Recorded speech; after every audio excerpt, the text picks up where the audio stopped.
நீங்கள் பார்த்து கொண்டிருப்பது நாட்டுக்கோட்டை நகரத்தார் டிவி. அனைவருக்கும் வணக்கம். வணக்கம். நாங்கள் மக்கள் இசை கலைஞர்கள் செந்தில் கணேஷ், ராஜலட்சுமி. நம்ம நாட்டுக்கோட்டை நகரத்தார் டிவி யூடியூப் சேனலை மறக்காம லைக் பண்ணுங்க, ஷேர் பண்ணுங்க, கமெண்ட் பண்ணுங்க, சப்ஸ்கிரைப் பண்ணிட்டு பக்கத்தில் இருக்க பெல் பட்டனை கிளிக் பண்ணிடுங்க. நன்றி. சென்னையில் வைர நகைகள் வாங்க R Arunachalam, A Ramnath, smart diamonds, traditionally modern jewellery, T Nagar, Chennai. சபரிமலையில் வருஷத்துக்கு 3 மாதம் தான் தொடர்ந்து நடை திறந்திருக்கும். மற்ற நேரங்கள்லாம் மாதத்தில் ஒரு குறிப்பிட்ட நாட்கள் மட்டும்தான் கோயிலை திறப்பாங்க. அந்த மாதிரி சமயங்களில் முறைப்படி பூஜைகள் செய்து நடை சாத்தும் பொழுது ஐயப்பன் திருமேனி முழுவதும் திருநீரால் சாத்தியிருப்பாங்க.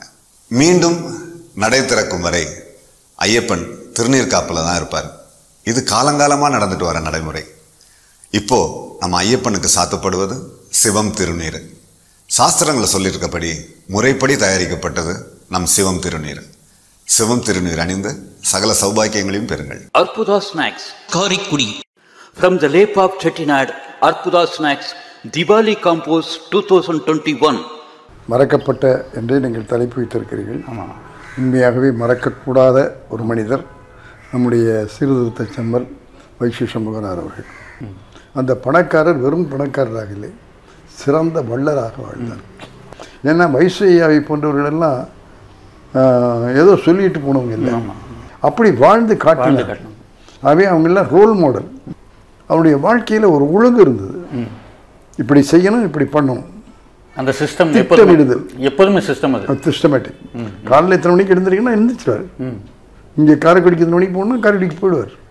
சோமுருகப்பா இத்தனை மணிக்கு சந்தினா இத்தனை மணிக்கு சந்திச்சிடுவார். ஆகவே நம்ம எல்லாம் என்ன சொல்லுவோம், காலம் பொன் போன்றதுன்னு சொல்லுவோம். ஆனால் வைசி அவர்கள் காலம் பொன் போன்றதில்லை, காலம் உயிர் போன்றதுன்னு வாழ்ந்து காட்டியது. அந்த நேரத்தில் அவங்க வாழ்ந்த வாழ்க்கை முறையை பார்க்கிற போது ஒரு கணவன் மனைவி எப்படி இருக்கணும், அவங்க 2 பேரும் அடிச்சுக்குவாங்க.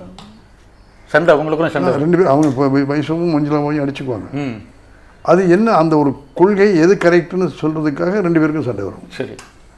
அப்புறம் 2 பேரும் பேசி இல்லை இல்லை மஞ்சுபா நீ சொல்கிறது கரெக்டாக இருக்குது அப்படின்னு ஒத்துக்குவார். நல்ல மனிதர்கள்னு ஒரு பட்டியல் போட்டால் அதில் சோலையா பேரை முதல்ல எழுதலாம். அந்த அளவுக்கு அமைதியானவர். ஐயா சத்தம் போட்டு பேசுவாங்க, அவர் அமைதியாக பேசுவார். அவர் தப்பு சொல்லி கோர்ட்டில் போய் பொய் சொல்லலாம்னு பல பேர் சொன்னபோது, நீதி வெல்லணுங்கிறது தான் எங்கள் நோக்கமே தவிர அநீதியாக நம்ம தீர்ப்பு வாங்கணுங்கிறது நோக்கம் இல்லை அப்படின்னு ஐயா சொன்ன மாதிரி அவரும் நீதிக்காகத்தான் போகிறாங்க. ஆகவே அந்த குடும்பமே இன்றைக்கி இந்த நிலைமையில் நல்ல நிலைமையில் அவருடைய புகழை பாடிக்கிட்டு இருக்காங்க அப்படின்னு சொல்லி சொன்னால் அதுக்கு காரணம் வயசும் மஞ்சுளாவையும் அவர்கள் வளர்த்த விதம்தான். நீங்கள் சொன்ன மாதிரி சென்னையில் சினிமாக்காரனுக்கு வாடகை வீடு கிடைக்கிறது கஷ்டம், பொண்ணு கிடைக்கிறது கஷ்டம். ஐசிஏ இப்படித்தான் சொல்லியிருக்காங்க, அவர் சொல்கிறத மாற்ற முடியாது. ஆகவே பொண்ணு பார்க்குறது இப்போ பொண்ணு வீட்டில் இல்லை, பொண்ணு பார்க்குறது கம்பன் விழாவில். அப்படி கம்பன் விழாவில் தான் நான் பொண்ணு பார்த்தேன். சரி. இந்த கல்யாண பத்திரிகை எடுத்துக்கிட்டு ஸ்டுடியோவில் எல்லோரும் கொடுக்கும்போது முதல் அழைப்பை ஏவி மெய்யப்ப செட்டியார் கையில் கொண்டு போய் கொடுக்கறதுக்காக அந்த அழைப்பை கொண்டு போய் செட்டியார் கையில் கொடுத்தேன். அவர் வாங்கி அதை ஓப்பன் பண்ணி பார்க்கல. என்னப்பா வயசு பேத்தியான்னாரு. சரி. இவருக்கு ஒன்றுமே தெரியாது, இவர் எப்படி வயசு பேத்தியான்னு கேட்குறா, புரியல. அம்மையா வயசு பேத்தி தான், ரொம்ப சந்தோஷப்பா, என்னுடைய வாழ்த்துக்கள், நல்ல குடும்பம், பெரிய குடும்பம், பெரிய சீர்திருத்தவாதி, அந்த வீட்டு பொண்ணு உனக்கு கிடச்சிருக்கு, நான் எனக்கு ரொம்ப மகிழ்ச்சியப்பா, நான் சிறப்பாக நடக்கட்டும் அப்படின்னு வாழ்த்தினார்.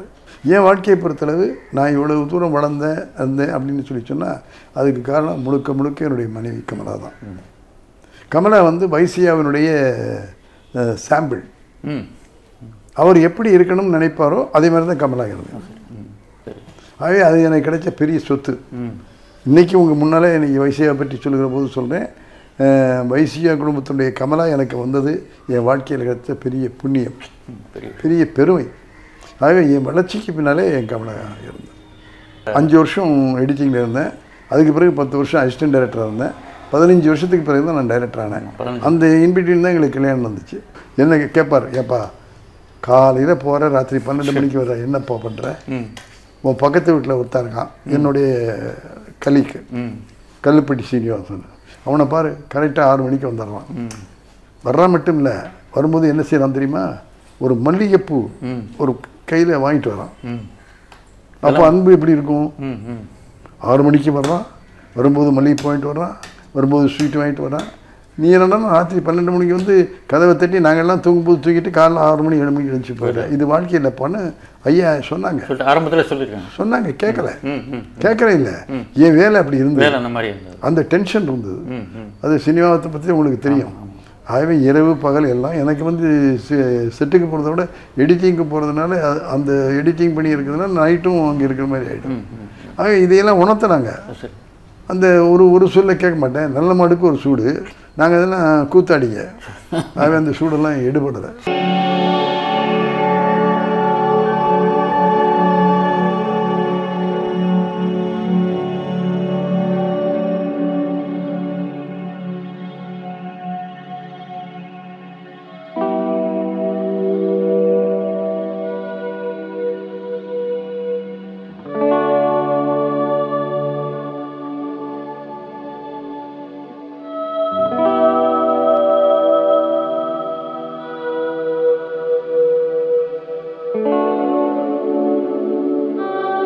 மறக்கப்பட்ட நகரத்தார்கள் என்கிற தலைப்பிலே நாம் இப்பொழுது நமது மதிப்பிற்குரிய வைசு சண்முகனார் அவர்களை பற்றி பார்த்து கொண்டிருக்கிறோம்.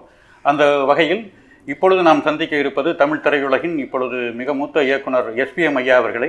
எஸ்பிஎம் என்று சொன்னால் உலகத்தில் இருக்கின்ற தமிழ் கூறும் நல்லுலகம் அத்தனைக்குமே தெரியும் ஐயா அவர்கள் எவ்வளவு பெரிய இயக்குனர் என்று. இருந்தாலும் நமது மதிப்பிற்குரிய இசைஞானியை வைத்து அதிகப்படியான படங்கள் செய்தது ஐயா தான். அதே மாதிரி சூப்பர் ஸ்டார் ரஜினிகாந்த் அவர்களையும் வைத்து அதிக படங்கள் டைரக்ட் செய்ததும் ஐயா அவர்கள் தான். வைசு சண்முகனார் அவர்களுக்கு இவர்கள் உறவினர். ஐயா அவர்கள் வைசு சண்முகனார் பற்றி நம்முடைய நாட்டுக்கோட்டை நகரத்தார் இணைய தொலைக்காட்சி நேயர்களுடன் இப்பொழுது பகிர்ந்து கொள்வார்கள். ஐயா வணக்கம். வணக்கம். நாட்டுக்கோட்டை நகரத்தார் டிவி வைசு சண்முகனார் அவர்களை பற்றிய இந்த குறும்படத்தை எடுப்பதற்காக என்னுடைய உளம் நிறைந்த நன்றியை தெரிவித்துக் கொள்கிறேன். அதை நடத்தி கொண்டிருக்கிற முத்துராமன் என்கிற என் பெயர் கொண்ட முத்துராமன் அவர்களே, அவருடன் துணைக்காக வந்திருக்கிற சிவசுப்பிரமணியம் அவர்களே, உங்கள் குழுவினரே, உங்கள் அனைவருக்கும் என்னுடைய நன்றி கலந்த வணக்கங்களை நான் தெரிவித்துக் கொள்ள ஆசைப்படுகிறேன். மறக்கப்பட்ட என்றே நீங்கள் தலைப்பு வைத்திருக்கிறீர்கள். உண்மையாகவே மறக்கக்கூடாத ஒரு மனிதர் நம்முடைய சீர்திருத்த செம்மல் வைசு சண்முகனார் அவர்கள். அவர்கள் சீர்திருத்தங்கள் செய்தது இப்போதல்ல, 80 ஆண்டுகளுக்கு முன்னால். 80 ஆண்டுகளுக்கு முன்னாலே செட்டிநாட்டில் சீர்திருத்தம் பேசியவர் என்றால் எந்த அளவுக்கு தைரியம் இருந்திருக்க வேண்டும், எந்த அளவுக்கு துடிப்போடு இருந்திருக்க வேண்டும், இவைகளெல்லாம் நினைத்து பார்க்க வேண்டிய ஒரு சூழ்நிலை இருக்கிறது. அன்றைக்கு 80 வருடங்களுக்கு முன்னாலே செட்டிநாடு எப்படி இருந்தது என்பதற்கு தெரியும். செட்டிநாடு தான் அதிகமாக கோவில் கட்டியவர்கள் இருப்பார்கள், அதிகமான செய்வர்கள், அதிகமான ஆன்மீகவாதிகள், கல்வியாளர்கள், நன்கொடை கொடுத்து கோவில்களை உருவாக்கி பெருமைக்குரியவர்கள். இப்படிப்பட்ட கட்டுப்பாடான சமூகம். எதையும் நான் நகரத்தாரில் நடித்து முடிவெடுத்தால் அதன்படி செய்ய வேண்டும் என்ற கட்டுப்பாட்டில் வாழ்ந்த ஒரு சமூகம். உலகத்துக்கே அது தெரிந்த விஷயம். அப்படிப்பட்ட சமூகத்தில் அவர்களுடைய கொள்கைகளையும் கருத்துக்களையும் எதிர்த்து சீர்திருத்தம் பேசிய மனிதர் தான் நம்முடைய வைசு சண்முகையா அவர்கள். வைசு சண்முகையா அவர்கள் யாரை பின்பற்றினார்கள் என்றால் தந்தை பெரியார் அவர்களை பின்பற்றினார்கள். சுயமரியாதை இயக்கத்தை பின்பற்றினார்கள். அந்த சீர்திருத்த கருத்துக்களை செட்டிநாட்டில் பரவ வைத்தார்கள். அப்படி என்றால் எவ்வளவு எதிர்ப்பு இருந்திருக்கும்.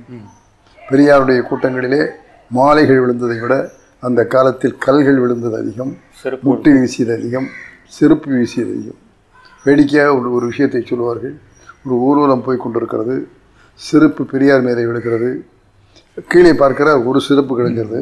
உடனே தொண்டனை பார்த்து இன்னொரு செருப்பு எங்கேயாவது பக்கத்திலே கிடக்கும், அதையும் எடுத்துக்கொண்டு வா, இல்லையானால் இந்த செருப்பு வீணாகிவிடும் என்று அந்த செருப்பையும் எடுத்துக்கொண்டு வர சொன்னவர் தான் தந்தை பெரியார். ஆகவே இப்படி அடிதடிக்கு மத்தியிலே, போராட்டங்களுக்கு மத்தியிலே சமூக சீர்திருத்தத்தை உருவாக்கிய பெருமை ஐயா அவர்களுக்கு உண்டு.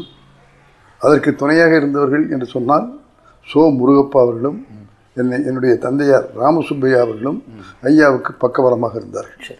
ஐயா சொன்னது வெட்டிவா என்றால் கட்டி கொண்டு வருகிறவர்கள் அவர்கள். ஆகவே அவருடைய எல்லா கருத்துக்களுக்கும் அவர்கள் துணையாக இருந்ததனாலே அந்த பகுதியிலே ஒரு எழுச்சி மிகுந்த இளைஞர்கள் பெட்டாளம் ஒன்று உருவாக்கப்பட்டது. பல நல்ல காரியங்களை அவர்கள் செய்தார்கள். குறிப்பாக சுயமரியாதை கல்யாணம். நம்ம ஜாதியில புரோகிதர் இல்லாமல் திருமணம் செய்வது என்பது நகரத்தார்கள் இருக்காது. அந்த சமூகத்தில் சுயமரியாதை கல்யாணம் நடத்தினார்கள். யாருக்கு தெரியுமா? அவருடைய மகள் பார்வதி ஆட்சி அவர்களுக்கே நடந்தது. கல்யாணத்துக்கு மாப்பிள்ளை பார்க்கறதே கஷ்டம். சுயமரியாதை கல்யாணத்துக்கு மாப்பிள்ளை பார்த்து அப்படி ஒரு பையனை தேர்ந்தெடுத்து நடராஜன் என்பவரை பார்வதிக்கு சுயமரியாதை திருமணம் வைத்தார். அப்போது அமைச்சராக P.T. ராஜன் அவர்கள் தலைமை வைக்க, தந்தை பெரியார் அவர்கள் முன்னிலை வைக்க அந்த கல்யாணத்தை சீரும் சிறப்புமாக நடத்தினார்கள்.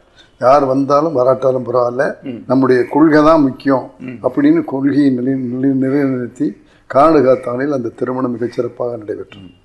ஆகவே சொல்வது மட்டுமல்ல, செயலிலும் காட்டிய பெருமை செயல் வீரர் என்று சொல்லலாம். தன் குடும்பத்திலேயே அந்த காரியத்தை அவர்கள் செய்தார். தன்னுடைய மகளுக்குமே அம்மாவுடைய பேரை இனிஷியலா வச்சாருன்னு ஒரு தகவல். ஆமாம், நிச்சயமா அம்மாவுடைய பேரை எல்லாருமே குழந்தைகளுக்கு அப்பாவுடைய பேரை தான் முன்னெழுத்தாக இனிஷியலாக வைப்போம். இவர் என்ன செய்யணும், பையனுக்கு அப்பாவுடைய பேரை முன்னெழுத்தாக வச்சு பொண்ணுக்கு அம்மாவுடைய பேரை முன்னெழுத்தாக வச்சார்.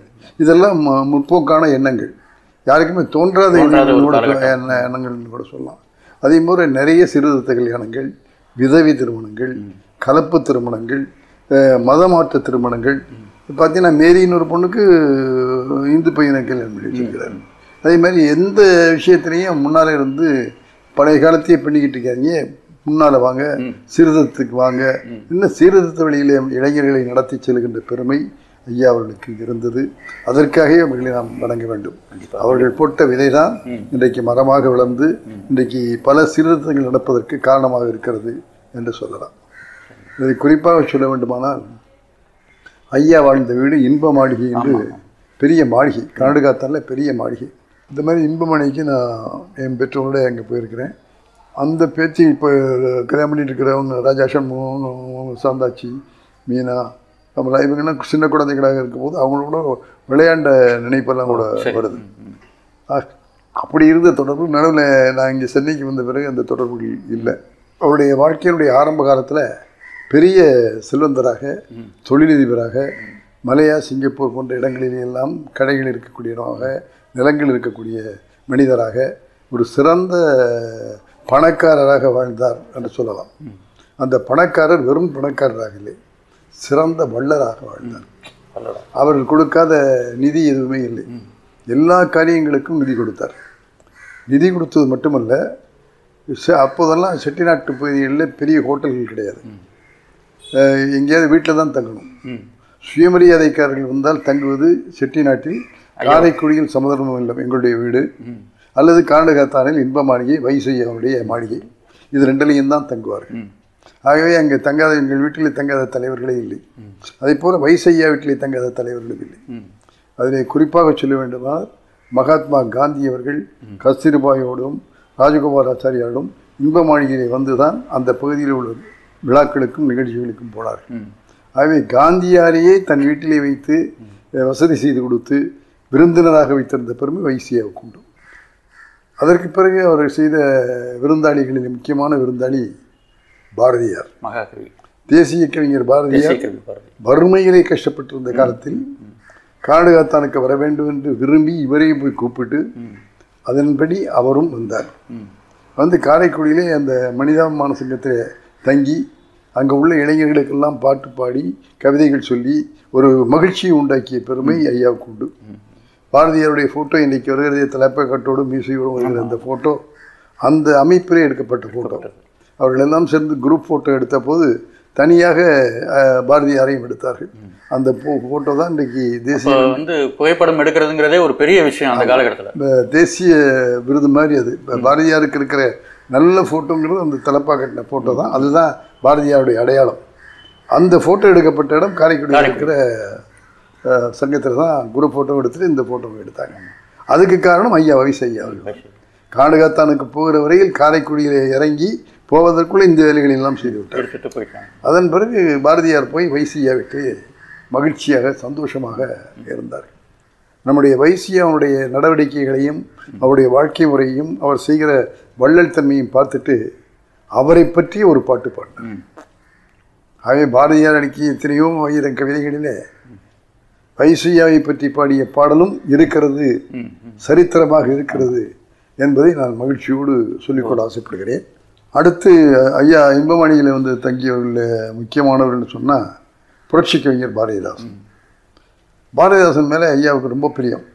ஏன்னா புரட்சிகரமான கருத்துக்களை, சீர்திருத்தமான கருத்துக்களை அவர் பாடலாக சொல்லியிருக்கிற முறை வந்து மக்களிடத்தில் போய் சேரும். பாரதியார் காலமானதுக்கு பிறகு கிட்டத்தட்ட. ஆமாம், பாரதிதாசனுடைய பழக்கங்கள் அது பழக்கங்கள் வந்து பாரதிதாசன் இல்லை, பாரதிதாசனுடைய கவிதையில தன் மனசில் வாங்கிட்டு அப்படிப்பட்ட மனிதனை மரியாதை செய்யணும்னு சொல்லி தன் வீட்டிலேயே கூட்டி வந்து உட்கார வச்சார். உட்கார வச்சது மட்டும் இல்லை, அவருடைய பல நூல்களை வெளியிட்டார். ஒரு புத்தக பதிப்பாளராக இருந்து அந்த புத்தகங்கள் கூட நம்முடைய ஐயாவுடைய பதிப்பகத்தின் மூலமாக வெளியிடப்பட்டது.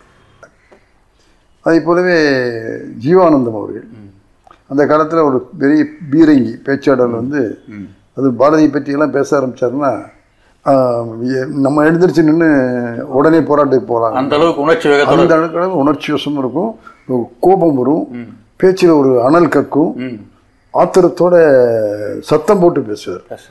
சும்மா பேசுகிறாருன்னா நிச்சயமாக நம்ம யாருமே அமைதியாக கேட்க முடியாது. உணர்ச்சி புலம்பாக இருக்கும் அந்த பேச்சு. அது ஜீவானந்தத்துடைய பேச்சு. அதுவும் அவர் பாரதியார் பற்றி பேசுகிற பேச்சுக்கள், கம்பெனி பற்றி பேசுகிற பேச்சுக்கள்லாம் உயிரோட்டத்தோடு இருக்கும். சும்மா இங்கிருந்து வரக்கூடிய பேச்சு இல்லை, இங்கே அடி வயிற்றிலிருந்து வருகிற ஒலி. அப்படிப்பட்ட ஜீவானந்தம் அவர்கள் சுற்றுப்பயணம் முடிஞ்ச உடனே வந்து ஓய்வு எடுக்கிறதுக்காக வந்து தங்குற இடம் இன்பமாடி. வைசியா வீட்டில் தான் தங்குவார். இவரை பார்த்தா அவருக்கு சந்தோஷம், அவரை பார்த்தா இவருக்கு சந்தோஷம். உடனே ஜீவானந்தத்தை கூப்பிட்டு, இப்போ ஊரெல்லாம் சுற்றிட்டு வந்திருக்கிறேன், உடம்பெல்லாம் சூடாக இருக்கும், எண்ணெய் குளியல் போடு அப்படின்னு அந்த எண்ணெய் தேய்ச்சி விடுறதுக்காகவே செட்டிநாட்டில் ஆட்கள் இருப்பாங்க. அவங்களோட கூப்பிட்டு அவருக்கு எண்ணெய் தேய்ச்சி அவரை குளிப்பாட்டி விரும்புகிற உணவையெல்லாம் செஞ்சு கொடுத்து அவரை மீண்டும் பேசுவதற்கு தயார்படுத்தி அனுப்புவார். நிச்சயமாக அங்கே வந்து உட்காந்து அவர் இது பண்ணார்னா அவர் பழையபடிக்கும் பேசுறதுக்கு தயாராகும். போகும்போது ஐயா அவங்க என்ன சொல்லுவாங்க அவங்க கொள்கையெல்லாம் நல்லா இருக்கு, எல்லாம் நல்லா இருக்குப்பா, இந்த சத்தம் போட்டு பேசுறதை கொஞ்சம் குறைச்சிக்கும், உன் உடல்நிலை பாதிக்கும் அப்படின்னு அறிவுரை சொல்லி பேசுவாங்க. நான் அப்படி தான் போகிறேன், மேடையில் ஏறுறேன், ஆனால் ஒளிபெருக்கிக்க மேலே போன என்னுடைய கோபமும் ஆத்திரமும் என்னை கட்டுப்படுத்துறது இல்லை, அதுக்கு மேலே வந்துடுதுயா. அந்த அளவுக்கு இந்த நாட்டில் தப்புகள் நடக்குது, தவறுகள் நடக்குது. அதை சுட்டி காட்டும் போது உண்மையான மனிதனுடைய கோபம் என்னுடைய பேச்சில் வருது, அதை அடக்கிக்க முடியலையான்னு சொன்னார். ஆகவே அதுக்கு நான் வாழ்த்துறேன், ஆனால் உடம்பையும் பார்த்துக்கணும் அப்படின்னு சொல்லி ஆரம்பித்தாங்க. அதே போல் இன்னொரு கவிஞர், நாமக்கல் கவிஞர். இன்னைக்கு அரசாங்கத்தில் நாமக்கல் கவிஞர் மாளிகையெல்லாம் வச்சுருக்காங்க. ஆனால் அன்னைக்கு நாமக்கல் கவிஞர் கவிஞருங்கிறதே ஒப்புக்கொள்ளாத காலம். அந்த கவிஞருக்கு ஓவியம் வரைய தெரியும். அவர் ஓவியர் நல்ல பெயர் வாங்கியிருந்தார். ஒரு முறை இன்பமாளிகையில் வந்து தங்கியிருந்த போது அவர் வந்து ஓவியம் வரைகிற கவிஞர், ஓவிய கவிஞரை வாங்கினு தான் ஐயா வரவேற்றிருக்காங்க. அப்போ சும்மா இருக்கும்போதெல்லாம் அவர் ஓவியம் வரைஞ்சிட்டு உங்களை வரையணும்னு கேட்டார். என்ன வரையாத, இந்த நாட்டினுடைய தியாகிகளை வர அப்படின்னு சொல்லி எல்லாம் இந்த நாட்டில் இருந்த தேசிய தலைவர்கள் துணை படங்களையும் நாமக்கல் கவிஞர்களை எழுத வச்சு அதை பார்த்தா அப்படியே தத்துரூபமாக இருந்தது. இந்த தியாகிகளுடைய படம் எங்கள் வீட்டில் இருந்ததுன்னா எனக்கு ஒரு பெருமையாக இருக்கும், தேசிய உணர்வோடு இருக்கும். ஆகவே இந்த படங்களை பூரா நானே வாங்கிக்கிறேன்னு சொல்லி அதுக்கு என்ன உரிய விலையோ அதை விட அதிகமாக பணம் கொடுத்து அந்த படங்களை எல்லாம் வாங்கி தன்னுடைய வீட்டில் வைத்து கொண்டார்கள். இதுக்கு என்ன காரணம்? நாமக்கல் கவிஞர் மேலே இருந்த பிரியத்தினால அவருடைய ஓவியத்துக்கு அதிக விலை கொடுத்து அந்த கவிஞருக்கு உதவி செஞ்சார். அப்படிப்பட்ட நாமக்கல் கவிஞர் தான் பிற்காலத்தில் ஒரு சிறந்த கவிஞராக நம்முடைய அரசவை கவிஞராகவும் ஆனார். அப்படிப்பட்ட நாமக்கல் கவிஞர் அவர்களும் நம்முடைய ஐயா வீட்டில் தங்கி இருந்திருக்கிறார்கள். அதே போல தந்தை பெரியார் அவர்கள் அவர்கள் மேலே ஒரு கொள்கை ரீதியாக ஒரு பிடிப்பு உண்டு. அதனால அவர் மேலே ஒரு விருப்பம். ஆகவே பெரியார் இங்கே வந்து தங்குவது போகிறது என்பது சாதாரணமாக நடக்கக்கூடிய ஒரு நிகழ்ச்சியாக வச்சுருந்தார். ஐயா வயசு ஐயாவிடத்தில் 2 கார் இருந்தது. அதில் ஒரு காரை வச்சுக்கிட்டு ஒரு காரை அந்த காரை இன்னொரு காரை பெரியாருக்கு அன்பளிப்பாக. பெரியாரே ரொம்ப சந்தோஷப்பட்டார். நான் ஏதோ சின்ன சின்ன கார்களில் இப்படி போயிட்டுருக்கிறேன், ஊர் சுற்றிக்கிட்டு இருக்கிறேன், இப்போ இந்த கொடுத்துருக்கிற கார் எனக்கு ரொம்ப பயனுள்ளதாக இருக்கும். ஆகவே நம்முடைய கொள்கை பிரச்சாரத்துக்கு இந்த கார் ரொம்ப பயனுள்ளதாக இருக்கும். ஆகவே இந்த காரையை நான் பயன்படுத்தின்னு ஐயா அவர்கள் அந்த காரை அதிக நாள் பயன்படுத்திட்டு இருந்தாங்க. அதையும் அரசு பொறுத்துக்கல. இந்தி போராட்டம் வரும்போது அந்த காரையும் சீஸ் பண்ணி அரசு எடுத்துகிட்டு போயிட்டாங்க. இந்தி போராட்டத்தில் அந்த காரும் போயிடுச்சு. ஆகவே தந்தைக்கு பெரியார் அவர்களுக்கும் கார் கொடுக்குற அளவுக்கு வைசியாவுடைய உள்ளம் இருந்தது. அந்த கொள்கை பரவும், அது வேகமாக பரவணும். தந்தை பெரியாருக்கு கார் இருந்தால் பரவுங்கிற அந்த கொள்கையோடு அந்த காரையும் ஐயா அவர்களுக்கு அன்பளிப்பாக கொடுத்தார்கள். ஆகவே இன்பமாளிகையில் தங்கின அதுக்கு பிறகு நீங்கள் பார்த்தீங்கன்னா நம்முடைய முடியரசன் ஐயா, தமிழன் ஐயா, பழமணி அவர்கள், இப்படி எல்லா கவிஞர்களுமே, சாமி பழனியப்பவர்கள், இவங்கெல்லாம் அடிக்கடி கானகத்தானுக்கு போய் ஐயாவை சந்தித்து அன்றைக்கு இருந்த சூழ்நிலைகள், அன்றைக்கு இருந்த அரசியல், அன்றைக்கு இருந்த சமூக மாற்றங்கள் இவங்களை பற்றியெல்லாம் விவாதித்து ஐயா சொல்லுகிற கருத்துக்களை தாங்கள் நடத்திய பத்திரிகைகளில், பேசுகிற கூட்டங்களில் அவர்கள் பரப்பினார்கள். ஆகவே ஐயா மேலே ஒரு அன்பு வச்சுருந்தாங்க. அதே போல் நம்முடைய மஞ்சுளாபாய் அம்மா அவர்களும் அவர்கள் மேலே பிள்ளைங்கன்னு தான் கூப்பிடுவாங்க, ஐயா முடியரசன் எல்லாம். அப்படி ஒரு உறவு, குடும்ப உறவு இருந்ததுனால ஐயாவுடைய புகழ் தொடர்ந்து வருவதற்கு அவர்கள் ஒரு பாலமாக இருந்தார்கள். அதோட இன்னொரு விஷயத்தையும் உங்கள்கிட்ட சொல்லிக்கொள்ள ஆசைப்படுறேன்.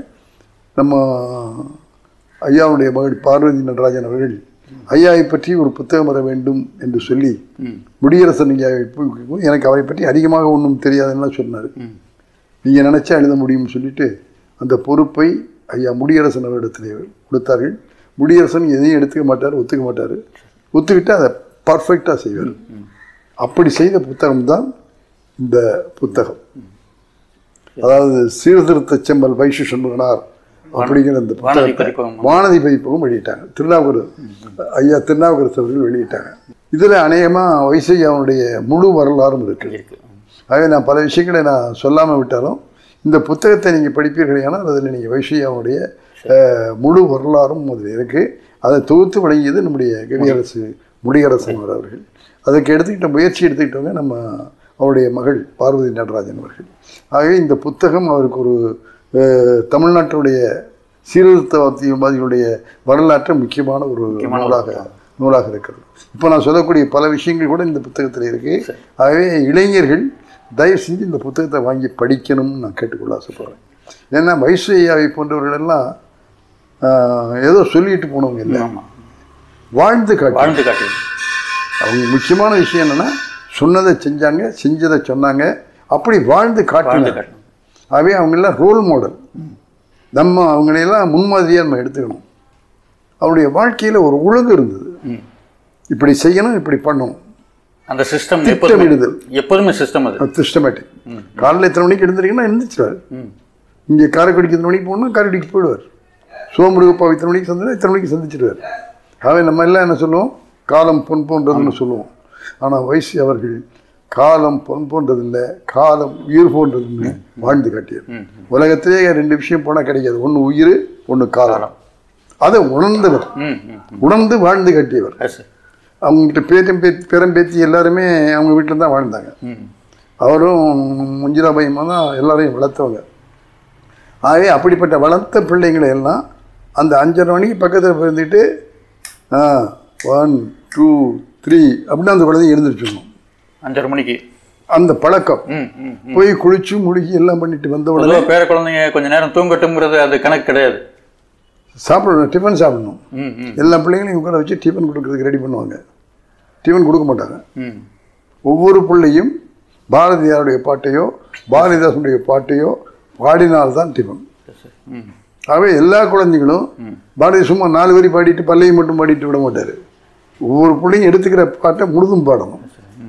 முழுதும் பாடிட்டு அந்த கருத்தை உணர்ந்திருக்கான்னு செக் பண்ணுவார். சண்டை வந்துருச்சுன்னா வேற ஒன்றுமே செய்ய மாட்டார்.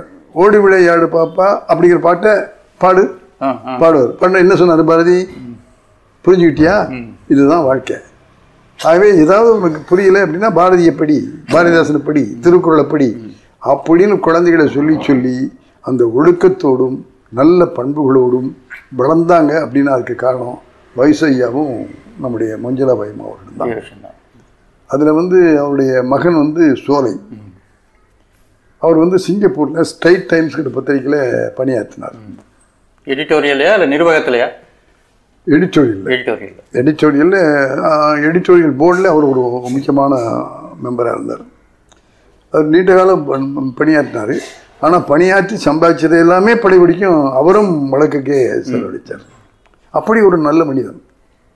நல்ல மனிதர்கள்னு ஒரு பட்டியல் போட்டால் அதில் சோலையா பேரை முதல்ல எழுதலாம். அந்த அளவுக்கு அமைதியானவர். ஐயா சத்தம் போட்டு பேசுவாங்க, அவர் அமைதியாக பேசுவார். ஐயா என்னென்ன சொல்கிறாங்களோ அதையெல்லாம் நிறைவேற்றுவார்.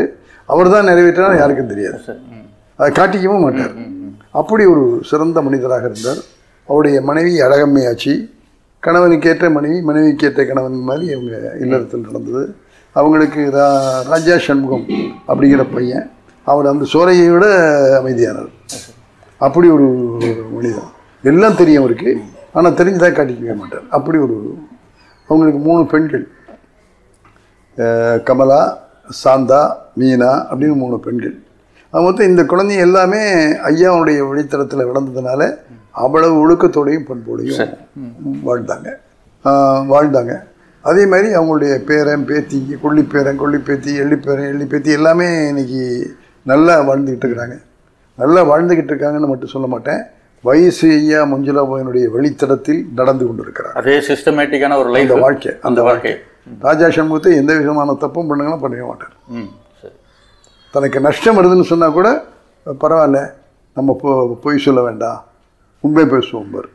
ஆகவே அந்த ரத்தம் அப்படியே வந்துருக்கு. அதேமாரி சோலையனுடைய வாழ்க்கையிலையும் அவரும் எந்த விதமான தப்பும் செய்யலை. அவர் தப்பு சொல்லி கோர்ட்டில் போய் பொய் சொல்லலாம்னு பல பேர் சொன்னபோது, நீதி வெல்லணுங்கிறது தான் எங்கள் நோக்கமே தவிர அநீதியாக நம்ம தீர்ப்பு வாங்கணுங்கிறது நோக்கம் இல்லை அப்படின்னு ஐயா சொன்ன மாதிரி அவரும் நீதிக்காகத்தான் போகிறாங்க. ஆகவே அந்த குடும்பமே இன்னைக்கு இந்த நிலைமையில் நல்ல நிலைமையில் அவருடைய புகழை பாடிக்கிட்டு இருக்காங்க அப்படின்னு சொல்லி சொன்னால் அதுக்கு காரணம் வயசும் மஞ்சுளாபாயும் அவர்கள் வளர்த்த விதம் தான். ஆகவே எல்லா பெற்றோர்களுக்கும் நான் சொல்லிக்கொள்ள ஆசைப்படுறேன், குழந்தைகள் நன்றாக இருப்பதும் ஒழுங்காக வாழ்வதும் வேறு யார் கையிலையும் இல்லை, பெற்றோர்கள் கையிலையும் ஆசிரியர்கள் கையிலையும் தான் இருக்குது.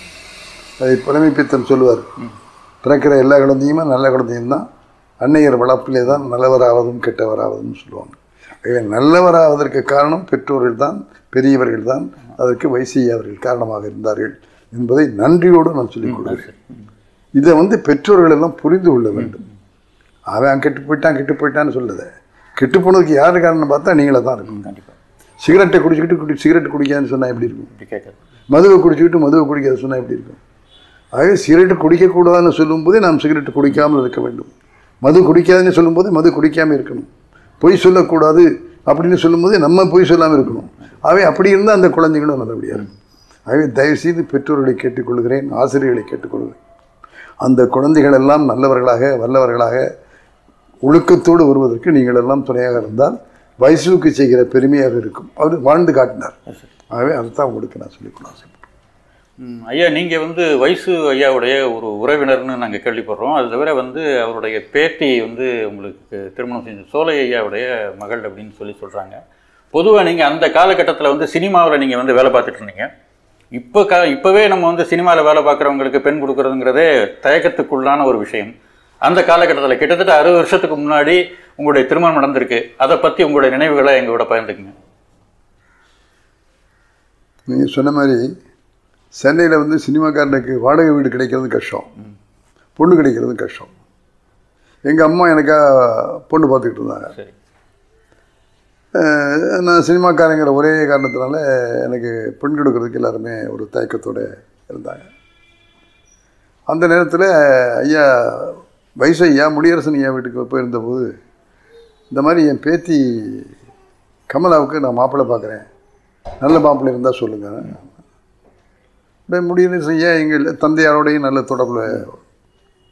ராமசுப்பையான பையன் முத்துராமன் இருக்கார், அவருக்கு சென்னையில் சுடையில் வேலை செய்கிறாரு, நல்ல பையன். அப்படியா, அப்போ சாலாட்சியை கூப்பிட்டு வர சொல்லுங்க. உடனே இம்மிடியட் அதெல்லாம் உடனே என்னுடைய தாயார் இப்போ போன உடனே என்னுடைய தாயாரை கூப்பிட்டு போய் ஐயாட்ட இந்த ஐயா என்ன இந்த மாதிரி முடியரசன் சொன்னார், என் பேத்தி கமலாவுக்கு முறைப்படி உங்கள்கிட்ட நான் பொண்ணு கொடுக்க தயாராக இருக்கேன், நீ கல்யாணம் பண்ணிக்க சம்மதமானு கேட்டாங்க. எங்கள் தயார் உங்கள் வீட்டில் பொண்ணு எடுக்கிறதுக்கு எனக்கு மறுப்பெண்ணையா, நான் ஒத்துக்கிறேன். அப்படியா, அப்போ நான் யோசித்து மற்றவங்களையெல்லாம் கேட்டுக்கிட்டு சொல்கிறேன் அப்படின்னு சொல்லிட்டு ஒரு நிமிஷத்தில் முடிஞ்சு போச்சு. பெரிய விஷயம், ஒரு நிமிஷத்துல முடிவு. அது ஐயா எப்போவுமே வெட்டு 1 துண்டு 2 தான். போயிட்டேன். போன பிறகு எனக்கு எங்கள் அம்மா எழுதுனாங்க, இந்த மாதிரி வயசு பேத்தி பொண்ணு கொடுக்குறேன்னு சொல்லியிருக்காரு, பொண்ணு பார்க்குறதுக்கு நீ வரணும், ஐயாட்ட சொல்கிறேன். சொல்கிறேன்னே நீ ஏற்பாடு பண்ணிட்டு சொல்லுங்கள், நான் வர்றேன். ஐயாட்ட போய் 3ஆம் தேதி வர்றேன்னு சொல்கிறான் பொண்ணு பார்க்குறதுக்கு. என்னம்மா பழைய பொண்ணை பார்க்கறது, மாப்பிள்ளை பார்க்கறது, டிஃபன் கொடுக்கறது, வெள்ளை பணியாரம் பண்ணுறது. நீ சொல்கிற அன்னைக்கு கம்பன் விழா. கம்பன் விழாவுக்கு மஞ்சுளாபாய் மாமும் கமலாவும் அங்கே போவாங்க. அவனை கம்பன் விழாவுக்கு வர சொல்லு, கம்பன் விழாலேயே பொண்ணை பார்த்துக்க சொல்லுட்டார். அதுவும் சீர்திருத்தம் தான். சரி, நான் போய் பொண்ணு பார்க்க காண்டுகாத்தனம் போனால் காண்டுகாத்தனெலாம் போக வேண்டாப்பா, இங்கே நம்முடைய சா கணேசன் அவர்கள் நடத்துகிற கம்பன் விழாவுக்கே பொண்ணு அங்கே வந்திருக்கு, அந்த மஞ்சுளாபாய் அம்மா வந்திருக்காங்க, நீ அங்கே வா, நான் ஏதாவது ஒரு டைம் கிடைக்கும்போது அந்த பொண்ணையும் மஞ்சுளாபாயுமே ஒரு ஓரத்தில் கூப்பிட்டு வரேன், நீ வா பொண்ணை பார்த்துரு, வேலை முடிஞ்சு போச்சு. ஐசிஏ இப்படி தான் சொல்லியிருக்காங்க, அவர் சொல்கிறத மாற்ற முடியாது. ஆகவே பொண்ணு பார்க்குறது இப்போ பொண்ணு வீட்டில் இல்லை, பொண்ணு பார்க்குறது கம்பன் விழாவில்.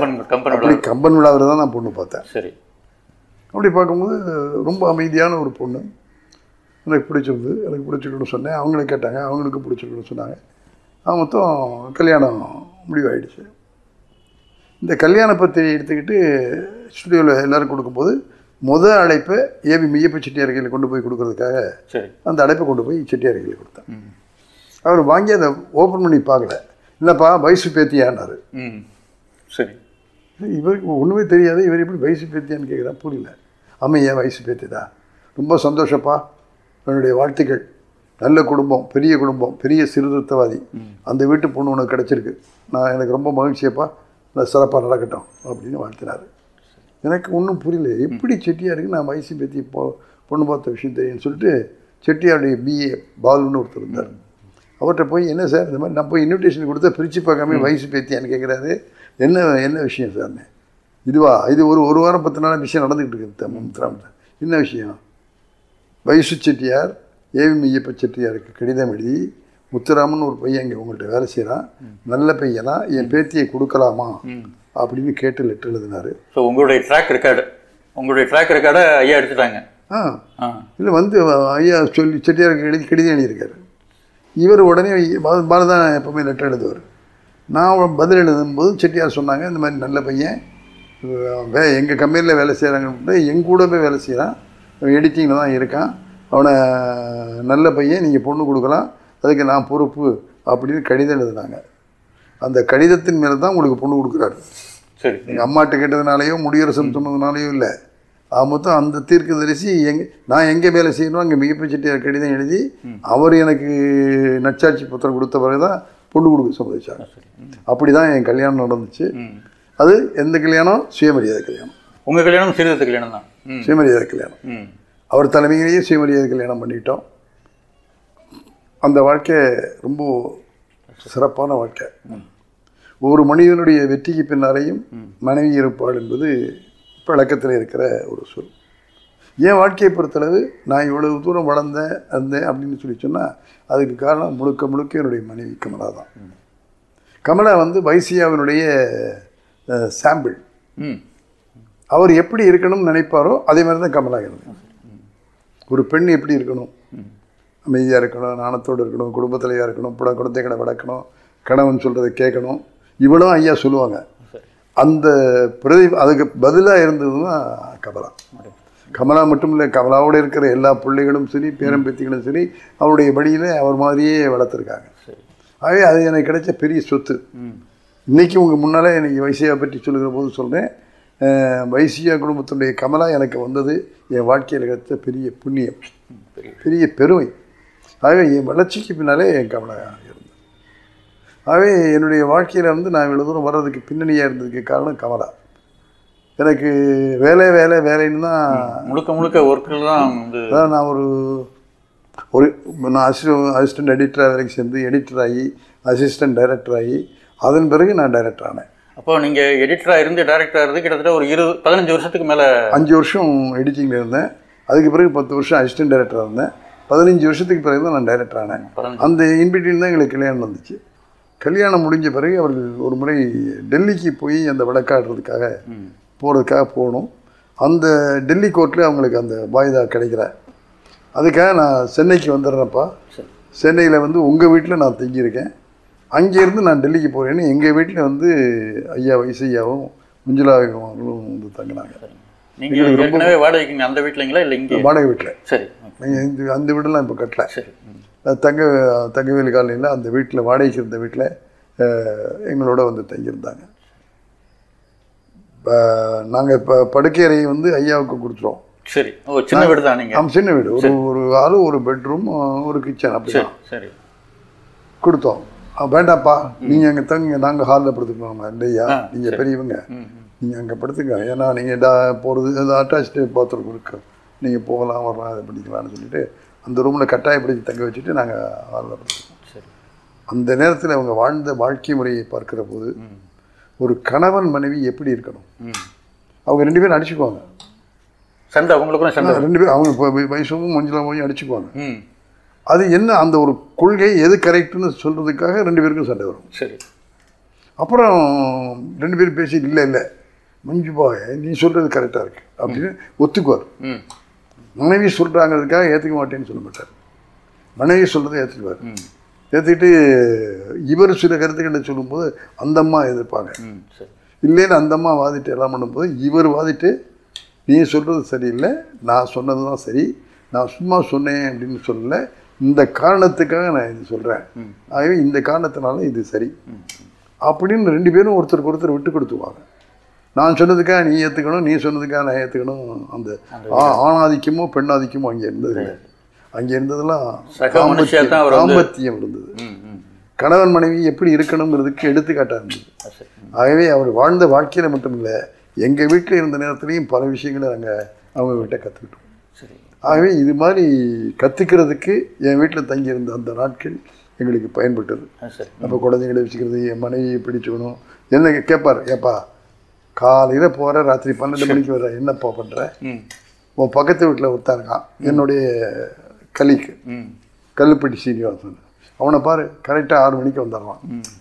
வர்றான் மட்டும் இல்லை, வரும்போது என்ன செய்யறான் தெரியுமா, ஒரு மல்லிகைப்பூ ஒரு கையில் வாங்கிட்டு வரான். அப்போ அன்பு எப்படி இருக்கும், 6 மணிக்கு வர்றான், வரும்போது மல்லிகைப்பூ வாங்கிட்டு வர்றான், வரும்போது ஸ்வீட் வாங்கிட்டு வர்றான். நீ என்னன்னா ராத்திரி 12 மணிக்கு வந்து கதவை தட்டி நாங்கள்லாம் தூங்கும்போது தூக்கிட்டு காலைல 6 மணி 7 மணிக்கு எழுந்துச்சு போயிட்டேன். இது வாழ்க்கையில் பண்ணு ஐயா சொன்னாங்க, ஆரம்பத்தில் சொன்னாங்க, கேட்கல இல்லை, என் வேலை அப்படி இருந்தது, அந்த டென்ஷன் இருந்தது. அது சினிமாவை பற்றி உங்களுக்கு தெரியும். ஆகவே இரவு பகல் எல்லாம் எனக்கு வந்து செட்டுக்கு போகிறத விட எடிட்டிங்க்கு போகிறதுனால அந்த எடிட்டிங் பண்ணி இருக்கிறதுனால நைட்டும் அங்கே இருக்கிற மாதிரி ஆகிடும். ஆக இதையெல்லாம் உணர்த்தினாங்க. அந்த ஒரு சூழலை கேட்க மாட்டேன், நல்ல மாடுக்கு ஒரு சூடு, நாங்கள் அதெல்லாம் கூத்தாடிங்க.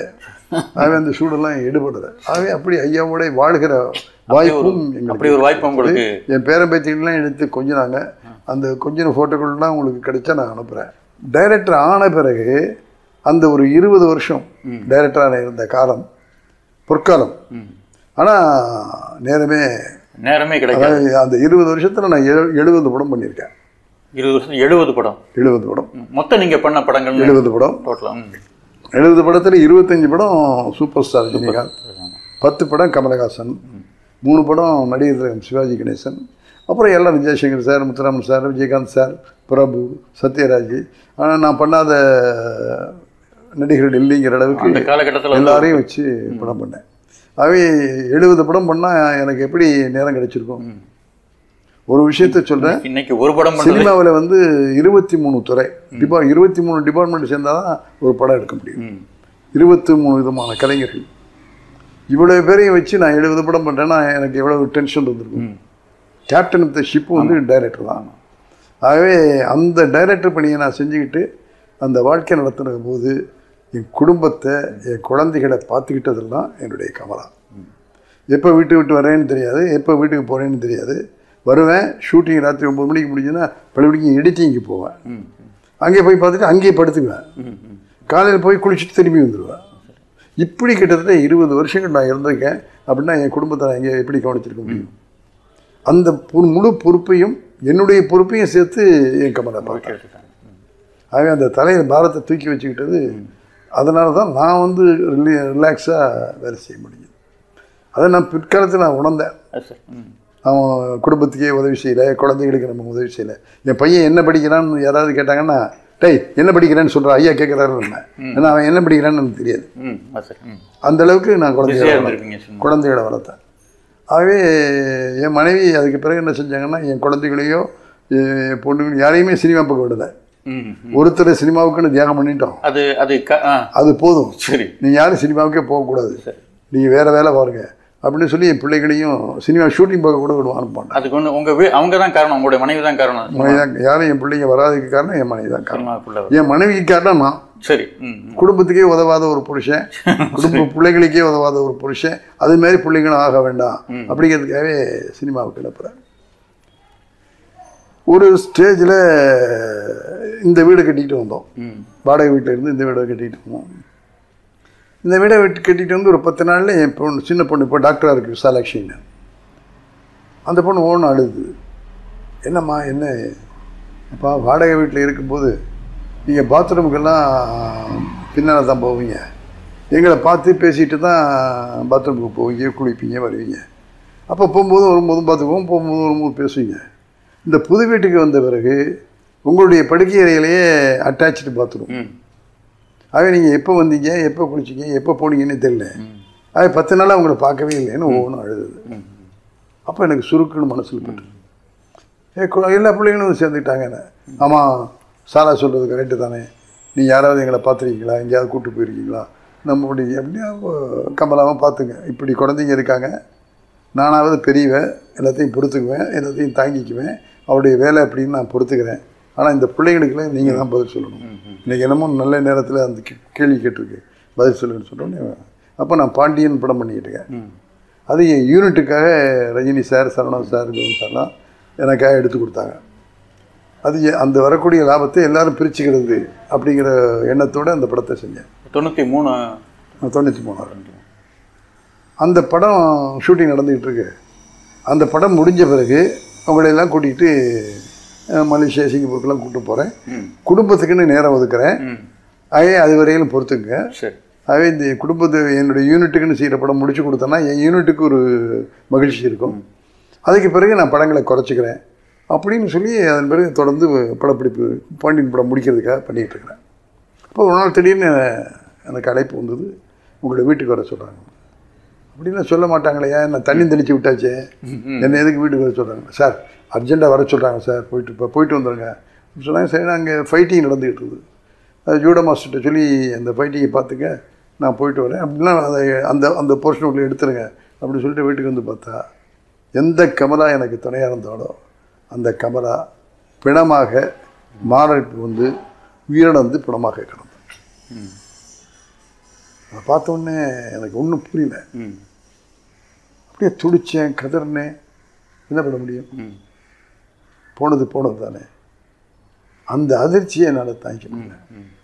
அப்போ தான் எனக்கு பட்டுச்சு, ஆவா அவள் எவ்வளவு மனசில் கனவுகளை வச்சுக்கிட்டு இருந்திருப்பா, எப்படியெல்லாம் வாழணும்னு நினச்சிருப்பா. எனக்காகவே அவள் தன்னுடைய வாழ்க்கையை தியாகம் பண்ணிட்டான். ஆகவே அந்த வைசையை விடத்த அந்த பொண்ணுக்கு அந்த தியாக உணர்வு உண்டு. அந்த தியாக உணர்வு இருந்ததுனால தான் என்னை பற்றியும் இதை பற்றியுமோ வருத்தப்படாமல் தன்னுடைய கடமையை குடும்பத் தலைவியாக செஞ்சாள். அந்த குடும்பத் தலைவியுடைய இழப்பு என் வாழ்க்கையில் ஏற்பட்ட மிகப்பெரிய வருத்தமான ஒரு செய்தி. ஆனால் எனக்கு கிடைச்ச பெருமை, பலம் அதெல்லாம் அந்த கமலாவாத கிடைச்சிருக்கிறத நன்றியோடு இன்றைக்கி நான் அவங்க எல்லாருக்கும் சொல்லிக்கொள்ள ஆசைப்பட்றேன். இந்த நேரத்தில் பொதுவாக எல்லாருக்குமே சொல்லிக்கொள்ள ஆசைப்பட்றேன். இன்றைக்கி இருக்கிற காலம் ரொம்ப ஃபாஸ்ட், ஸ்பீடு, எந்திரத்தனமான ஒரு வாழ்க்கை. எல்லாம் வேலை வேலை வேலை வேலை, பணம் பணம் புகழ், இப்படி தான் இன்றைக்கி வாழ்க்கை போயிட்டுருக்கு. ஆகவே அவங்க எல்லாருக்குமே நான் என்னுடைய வாழ்க்கை அனுபவத்தை வச்சு சொல்ல ஆசைப்பட்றேன். தயவு செஞ்சு மனைவி மக்களுக்குன்னு நேரத்தை ஒதுக்கணும். மனைவி மக்களுக்கு வேலைக்கு இடையே ஒதுக்கணும். அதாவது வேலையவே நாங்கள் வந்து என்ன சொல்லணும்னா மதுவுக்கு அடிமையாவாங்க, சீட்டுக்கு அடிமையாவாங்க, இப்படி சில விஷயத்துக்கெல்லாம் அடிமையாயிடுவோம். அதேமாரி நான் எல்லாம் என்ன வேலைக்கு அடிமையானேன். வேலைன்னு இருந்தமே தவிர பாக்கி எதையுமே கவனிக்கிறேன். அப்படி தயவு செஞ்சு இருக்காதீங்க. அந்த வேலைக்கு அடிமையாக இருக்கிற எல்லாருக்குமே சொல்லிக்கொள்ள ஆசைப்படுறேன், மனைவி மக்களுக்கு நேரம் ஒதுக்குங்க. அப்படி ஒதுக்கலை அப்படின்னா நான் இப்போ வருத்தப்பட்டுக்கிட்டு இருக்கேன், வேதனைப்பட்டுக்கிட்டு இருக்கேன். இந்த வேதனையும் துக்கமும் போகுமா? கண்டிப்பாக. இந்த ஏக்கம் போகுமா? நான் இப்படி குடும்பத்தோடையும் மனைவி மக்களோடையும் வெளியில் போயிட்டு வரதுக்கான வாய்ப்பு கிடைக்குமா? எதுவுமே, எல்லாத்தையும் நான் இழந்துட்டேன். அது இந்த இழந்த அனுபவத்தை வச்சு உங்கள் எல்லாருக்குமே சொல்லிக்கொள்ள ஆசைப்பட்றேன். தயவு செஞ்சு மனைவி மக்களுக்குன்னு நேரம் ஒதுக்குங்க. எப்போ முடியுமோ அப்போவெல்லாம் வெளியே கூப்பிட்டு போயிட்டு வாங்க. அவங்களுக்கு நேரம் ஒதுக்குறதுனால வீட்டில் சந்தோஷமாக இருங்க, வெளியே கூட்டும் போது வெளியிலேயும் சந்தோஷமாக இருங்க. வசதி இருக்கா, ஒரு டூருக்கு போயிட்டு வாங்க, இன்னும் வசதி இருக்கா வெளிநாட்டுக்கே போயிட்டு வாங்க. ஆகவே இந்த நேரத்தில் நீங்கள் நல்லா இருக்கிற நேரத்திலேயே நல்லா இருக்கும்போது பண்ணிக்கிறேன்னு சொல்லிட்டு போனீங்கன்னா இல்லை என்ன மாதிரி ஆகிடுவீங்க. ஆகவே வேலை செஞ்சுக்கிட்டு இருக்கும்போதே அதுக்கு நேரம் வந்துங்க. இதை நான் அன்போடையும் பணிவோடையும் என்னுடைய வாழ்க்கை அனுபவத்தை வச்சு உங்கள் எல்லாருக்கும் சொல்கிறேன். ஆகவே எல்லாருமே கமலா மாதிரி இருக்க மாட்டாங்க. அந்த பெண்களுக்கு மன வருத்தம் இருக்கும், அது சொல்லாமல் இருப்பாங்க. ஆகவே என்னுடைய மனைவி கமலா வந்து தியாகி, வயசுக்கு வளர்த்ததுனால அது மாதிரி ஆகிட்டா. அது மாதிரி எல்லா மனைவிகளும் இருக்க மாட்டாங்க, அவங்களுக்குள்ள ஒரு பெரிய இயக்கமும் தாக்கமும் இருக்கும். ஆகவே அப்படிப்பட்ட மனைவிமாருக்கும் குழந்தைகளுக்கும் நீங்கள் நேரம் ஒதுக்கணுங்கிறத இந்த நிகழ்ச்சி மூலமாக உங்கள் எல்லாருக்குமே நான் சொல்லிக்கொள்ள. ஒன்றுமே முடியலை, இது எல்லாமே செய்ய முடியல அப்படின்னு சொன்னால் ஒரு நாளைக்கு ஒரு வேளையாவது எல்லாரும் சேர்ந்து உட்காந்து சாப்பிடுவோம். இது முடியும்ல?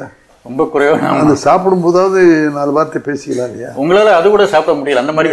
நான் எப்போ வர்றேன் எப்போ போகிறேன்னு தெரியாது. அந்த 20 வருஷம் அதே எல்லாம் தூங்கும்போது வருவேன், அவங்க தூங்கிட்டு இருக்கும்போதே காலையில் போயிடுவேன். ஆக இப்படி தான் என் வாழ்க்கை அமைஞ்சுது.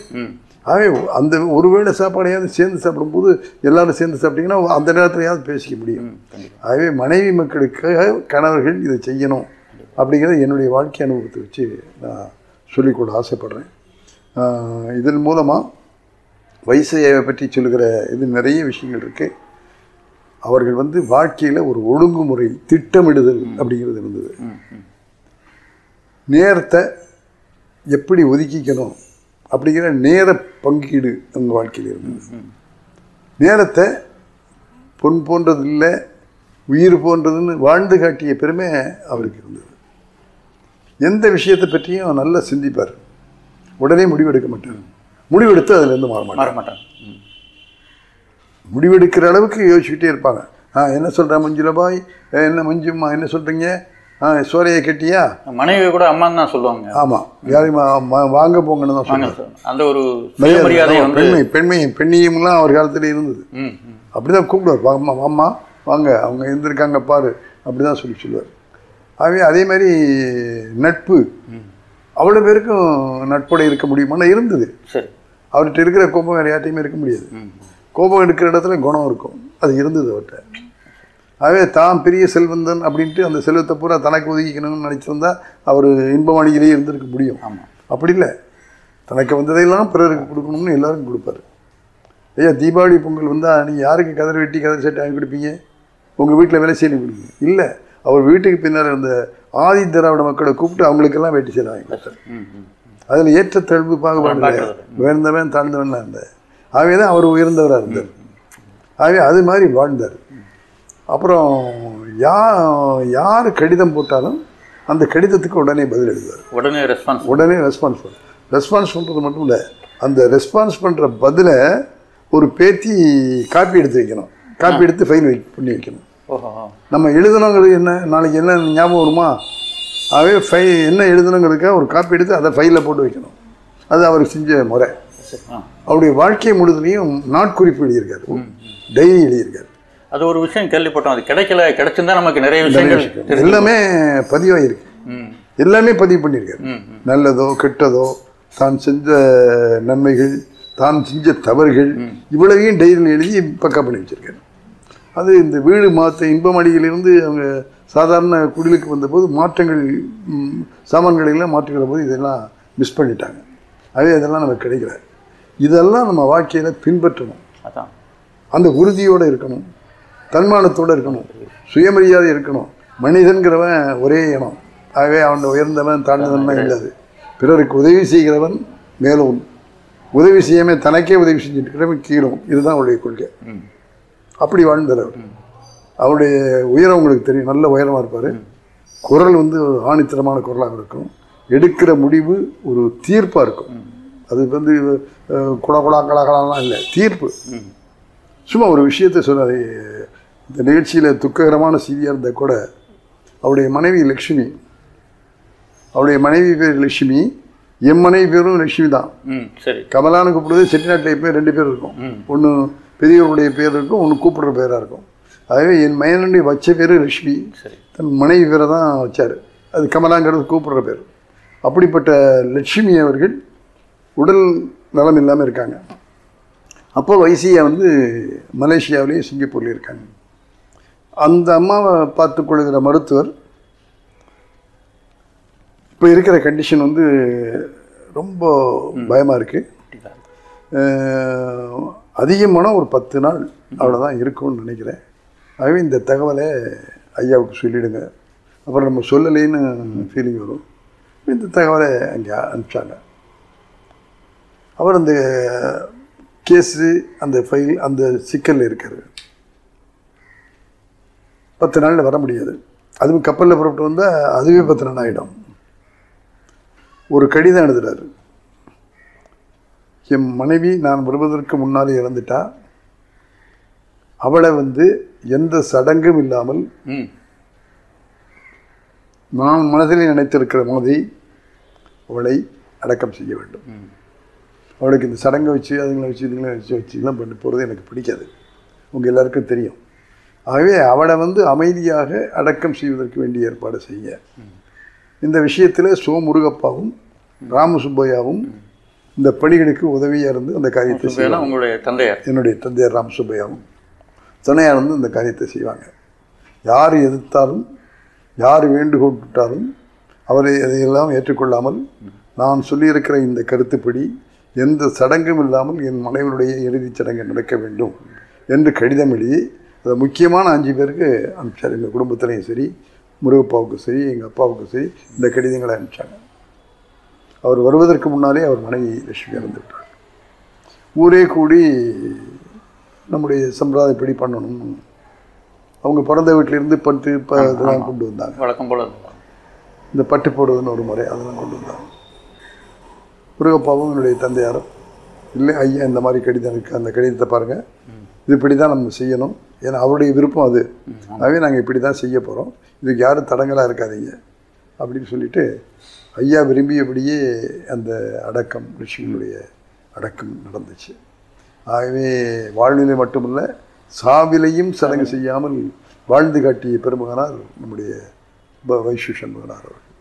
ஆகவே அந்த லட்சுமி பேரை வச்சுக்கிட்டு இருந்த என் மனைவியும் கடைசி வரையில் தன்னுடைய கொள்கையில் பிடிப்பமாக இருந்து, என்னுடைய கடமை என் கணவரையும் என் குடும்பத்தையும் காப்பாற்றுவது, வேறு டைவர்ஷனே கிடையாது. நான் எப்படி வேலைன்னு போனோனோ அதேமாரி என் மனைவி குடும்பம்னே வாழ்ந்து நோய் வாய்ப்பட்டார். நோய் ஏன் வாய்ப்பட்டார்னா என்னுடைய பாரத்தையும் சேர்ந்து சுமந்தாங்க.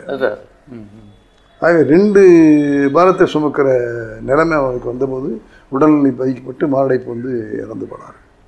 ஆகவே அந்த அளவுக்கு எனக்கு மனைவி கிடைத்ததற்கு வைசையா குடும்பம், ஐயா சோலை ஐயா, அழகமை ஆச்சி, அவங்களுடைய பிள்ளைகள் ராஜா சண்முகம், சாந்தா, மீனா, இவங்க எல்லாம் துணையாக இருந்தாங்க.